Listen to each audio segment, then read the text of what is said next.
Kung may paddle shifter or manual mode ang kotse ninyo, try nyong experiment o gamitin. Nothing to worry, wala namang masisira dyan, no? Mahalaga rin na malaman ninyo kung paano siya gamitin. Kasi like for example, paahon yung kalsada, sobrang matarek, loaded kayo, ayaw nyong mabitin yung sasakyan ninyo, dapat ilagay nyo siya sa manual mode at ilagay nyo siya sa first gear. At kung kayo naman ay pababa at gusto nyong i-control yung speed ng sasakyan mo like 30 kph, kailangan mo siyang ilagay sa second o third gear para hindi masyadong bumilis yung inyong sasakyan, ano? Aside sa kung gusto nyong mag-enjoy mag-drive na kayo mismo yung magko-control ng cambio ng inyong kotse.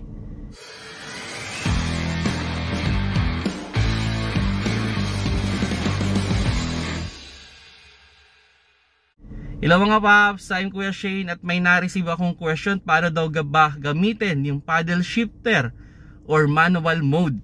Yan. Actually, kung familiar kayo sa manual transmission, mas madali nyo itong maiintindihan. Okay? Pero kung sakaling sabihin natin, sige, wala kayong knowledge with regards manual transmission, nag-automatic kayo kaagad. Okay, on the idea, okay? Kasi normally naman sa mga automatic transmission lang naman talaga to, no? Di ba, pag tayo ay magdadrive ng automatic transmission, ilalagay lang natin sa drive, gas and brake lang ang gagawin natin. Hindi na natin kailangan mag-isip kung ano pa yung ikakambyo natin.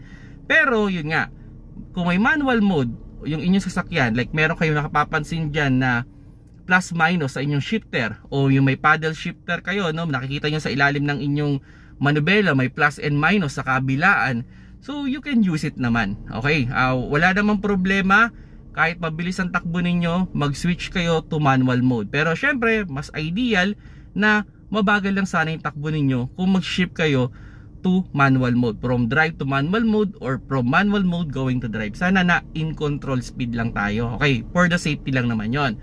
Pero any speed, pwede nyong i-shift yan. Okay, now ano ba yung idea, no? Sige, ano natin? Unahin muna natin doon sa cambio, no? Yung first gear natin, o pag kayo ay nakahinto at nag-switch kayo to manual mode, automatic yan, nasa first gear yan. O may makikita kayong 1 sa inyong dashboard o sa inyong instrument panel. So laging dyan yan nagsisimula.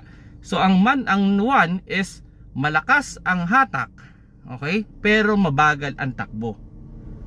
Halimbawa, 4-speed automatic yung sasakyan ninyo.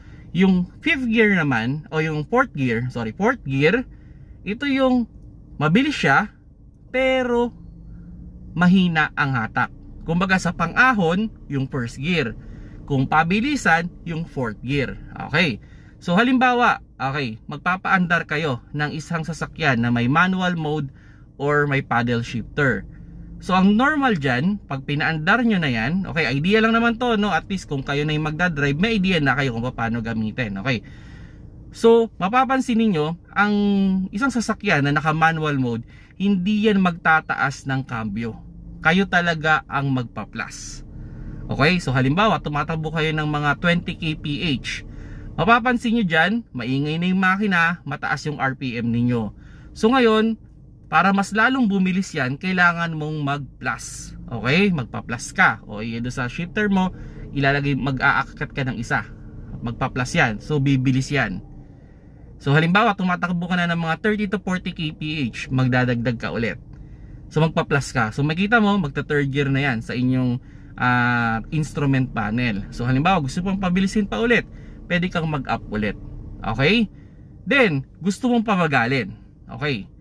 Normally sa mga may manual mode o may paddle shifter, pag namimreno ka o bumabagal ang takbo mo, automatic yan na nagda-downshift. Okay? Bawa, pumireno ka, bigla mong hininto, bababa agad yung gear niyan. Pupunta yan sa first gear. Okay? Pero kung gusto mong i-control yung pagbagal mo, habang tumatakbo ka, bawa, tumatakbo ka ng 40 kph, tapos wala pa sa din, gusto mo lang mag 30 kph, pwede kang magbawas sa yung shifter. So magma-minus ka.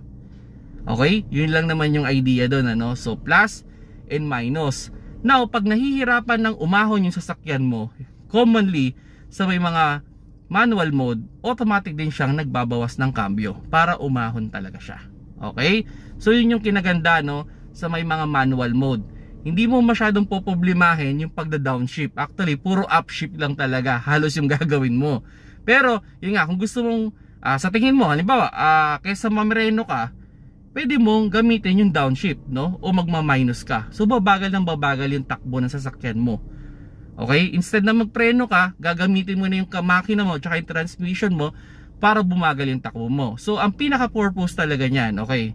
Kung gusto mo mag-enjoy, gusto mong i-full control yung sasakyan mo, okay na okay gumamit ng manual mode. Pero, ang pinakamaganda dyan, yung halimbawa, pabulusok yung sasakyan natin, pababa. So, kung naka-automatic transmission tayo, naka-drive, posibleng pabilis ng pabilis yan. Siyempre, pag pabilis ng pabilis yan, pepreno ka ng pepreno. So, magagastado masyado yung preno mo at pwede mag-fail ang preno natin pag masyadong nag-init. So, pwede mong gamitin yung manual mode yun. So, ilagay mo lang siya sa manual mode, i-select ninyo yung gear na nararapat dun sa kaya mong speed o sa gusto mong speed. Like for example, bumababa kayo, ang gusto mo lang na speed is around 30 kph. So pwede nyo siyang ilagay sa second gear or third gear. And mapapansin niyo kung saan na siyang bumabagal. O parang narinig niya, parang umuugong yung makina. Pero nothing to worry, okay lang yun. Hindi naman masisira yan, ano? So kumbaga yung makina natin tsaka yung transmission natin ang tumutulong para bumagal yung sasakyan natin at hindi tayo kailangan magpreno na magpreno. Okay, so yan, like, ito for example naman, sobrang ahon ng kalsada, loaded kayo. Normally kaya naman talaga ng drive. Pero may pagkakataon na pag sobrang loaded o sobrang ahon, may mga automatic transmission na tumitirik o humihinto. Hindi na umaabante. So ang kailangan mo doon ay ilagay siya sa manual mode at ilagay sa first gear. Okay? At yun, aahon na yan. So ganun lang naman yung idea na, no? At kung sa tingin niyo kabisado niyo naman yung terrain at matarik yung ahon na yun, alam niyo matarik yung ahon na yun, bago pa kayo approach doon, mag manual mode na kayo para hindi na mahirapan yung inyong sasakyan. Okay? Again, kung may manual mode or may shift or paddle shifter yung inyong sasakyan, try ninyong gamitin, try ninyong i-experiment, try ninyong i-experience para if ever man na nagustuhan yung gamitin o kailangan yung gamitin, alam ninyong gamitin.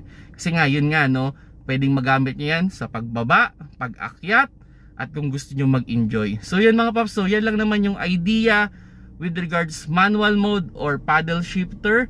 So ayun, try ninyo para ma-enjoy nyo talaga yung kotse ninyo. Pero yun nga, hindi naman natin talaga masyadong gamit talaga yan. Ako personally, even may manual mode to mga kotse ko, napaka-rare kong gamitin. Siguro sa 100%, siguro mga 3% lang na ginagamit ko siya. And commonly, pag gusto ko lang talaga mag-enjoy. Pero kung drive lang, drive lang tayo, nasa drive lang, okay na. So yun mga paps, no, sana nakakuha kayo ng konting idea with regard sa paggamit ng paddle shifter o yung inyong manual mode sa isang automatic transmission. Salamat sa panonood. Keep safe mga paps.